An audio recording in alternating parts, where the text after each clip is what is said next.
And let's move on. It's been 3 days since they were forced out of their homes and businesses by a fire outbreak. Now, thousands of cities lost to the inferno. These residents of Shiashie in the Ayawaso West Wogon constituency are now wondering how to survive. Though their member of parliament and also the NDC parliamentary candidate and their Presbyterian church have all sheltered them for some days, the homeless residents say they would rather have justice too and can't wait till the cause of the blaze and persons behind it are also found. Oh, there's more in the following report.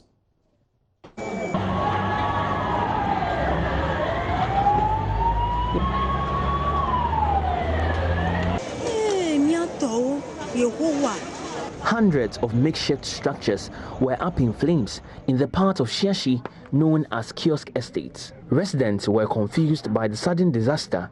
Some tried to douse the fires, but many more had to run for their lives. Ellis Robinson Oko, head of public affairs for the Ghana National Fire Service, describes the situation when his team arrived at the scene as dangerous. When we came to the fire, we realized that the whole area was engulfed with fire. But then electricity was live over here, and it made the firefighting very dangerous. So we had to call electricity company to put off power before we can fight the fire. When the flames doused, there were many rendered homeless. Those were scenes of a fire outbreak on Friday, the 14th of August, 2020. That's 2 days ago at this place, Shiashie in Accra. About 600 residents, or in fact occupants, we've been told, have been displaced following that. Some 100 stores, some business, some serving as homes, mostly makeshift structures, have been affected heavily by that fire outbreak. Hundreds more like this bottle right here were filled in this particular store. But today, thousands of Ghana cedis have been lost across this very area. Many of them are angry. Many are also sad, appealing to government to come to their aid as their livelihoods, like this bottle here, has been destroyed. I saw plastic drinks, I saw water, this Belakwa water, a lot of things, fruit drinks and other things. You can even see they are inside there. They are all bent. All the crates are bent. And how much of CDs are we talking about lost here, estimate? I can't tell. It's getting to, let's say, 8,000.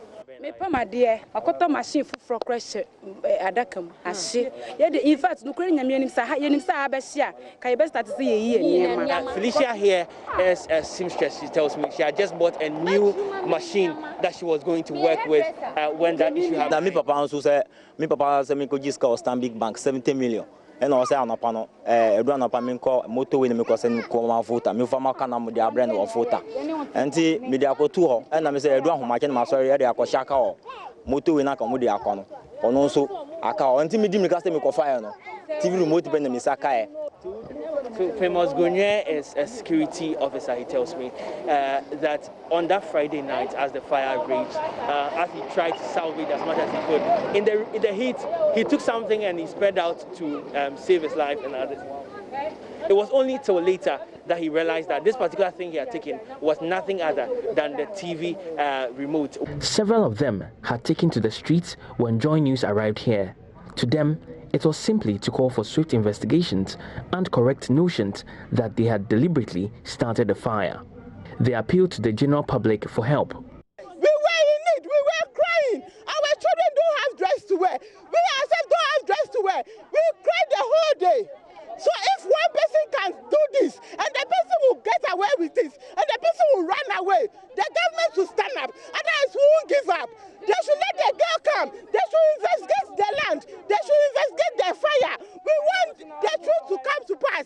Na December to say media and say yen yepe and I see lije yesreno pa eduane ne solve your problem ayen baby edi etibet so. It's 10 a.m. here at Shiashie. I'm right in front of the Presbyterian Church of Ghana Faith Congregation, Shiashie, East Legon, the place which housed hundreds of the displaced residents from Friday right up till now. They are yet to have breakfast, I'm told. Many of them, as you can see, all across the roads, are waiting patiently for the Member of Parliament, for the NDC parliamentary candidate, or any other philanthropist that may come to their aid in terms of food and others. The main question still remains of how they are going to be housed after a week or so when things settle down in the area, since many of them have lost their permanent place of residence and their businesses. Reporting from Shiashie, PSC Nanaya Osafo, JoyNews.